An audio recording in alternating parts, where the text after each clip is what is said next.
Okay guys, so today I'm going to teach you how to make a collage type uniform reveal or leotard reveal in this case. So it'll look like this, or here's another example.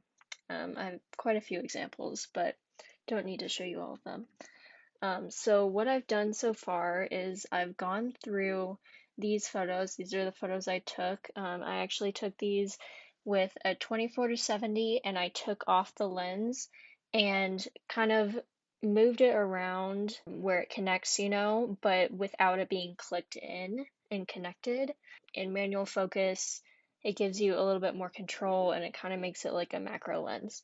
What I've done so far is I've taken all of these, I've brought them into one project, right? And I've kind of jigsawed them into what I think will be the best layout. So it's basically like a puzzle.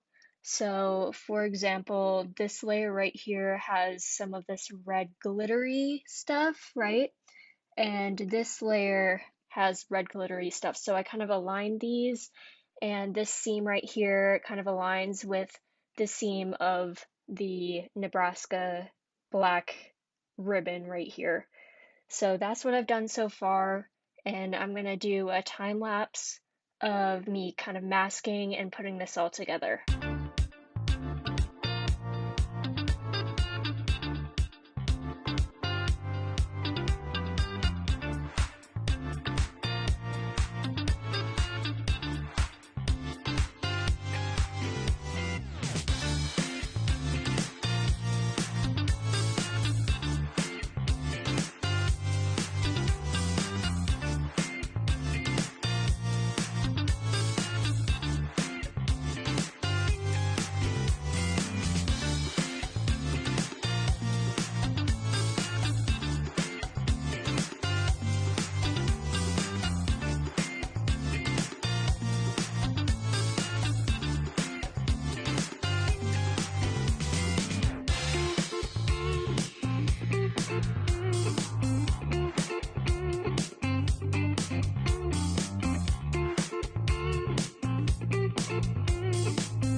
Okay, for a quick check-in, I've basically finished placing all of my stuff, but I have a few issues. One, I'm not really sure that I like how this section is going. I obviously need to incorporate this mesh sequin stuff, but I think I might look back through the photos and see which photos I can match up to the red shiny stuff. What I might do is move this area over to connect with this and then connect the mesh with this because I know I have some here that's connected to this photo.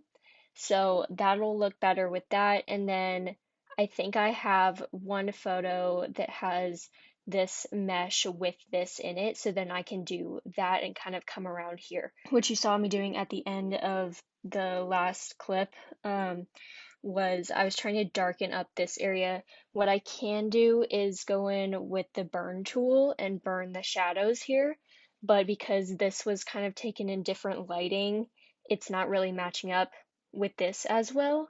So like this pretty much looks like one straight photo, even though it's two. And so that's what I want to do. What I might do is just copy this photo again and put it down here so I have one flat going across. Or I might copy this photo since this is more out of focus and will match up with this better.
Okay, just to give y'all a bit more information and some tips, while you're taking these photos, definitely take them from different angles because you want to have some dimension and you want to have options. So, like I was saying, I went back and grabbed a few different photos that I knew I had taken because I knew they would work better than the ones I had already in there. Also, you want to take the same shot with different things in focus. So, you want to move the lens a little bit or change the focus ring a little bit so that you get something else in focus in case you want to use that and kind of attach it to the same spot to get a different look.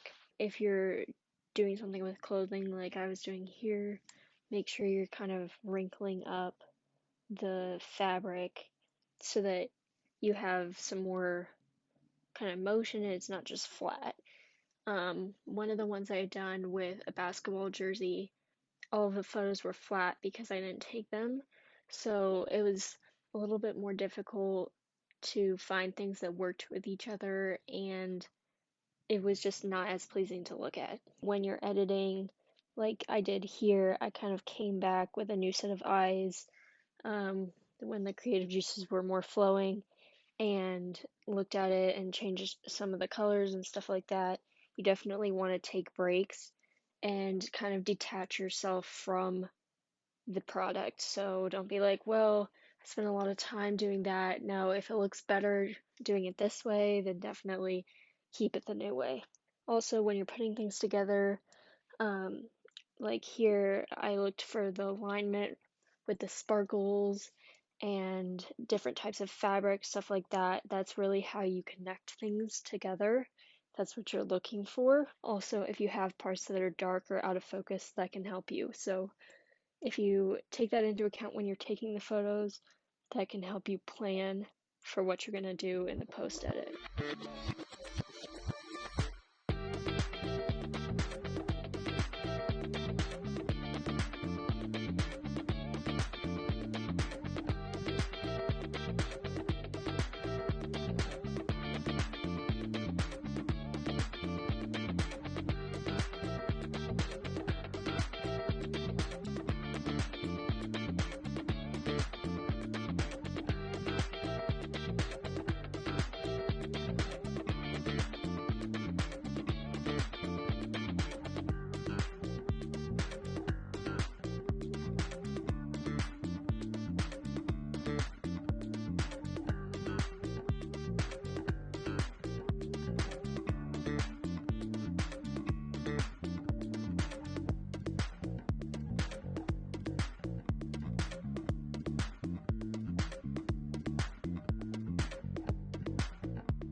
Okay, so to finish up this project, I decided to make a few changes after I stopped the recording. I was just messing around with it.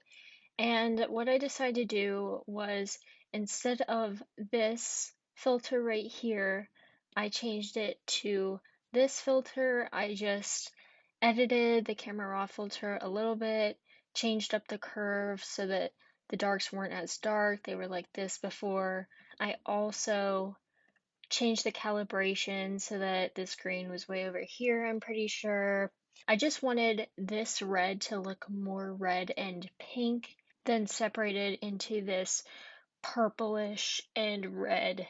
So in this area, I added a little bit of black right here, you can see. So yeah, that's the end. This is now posted on the Instagram, so go check it out.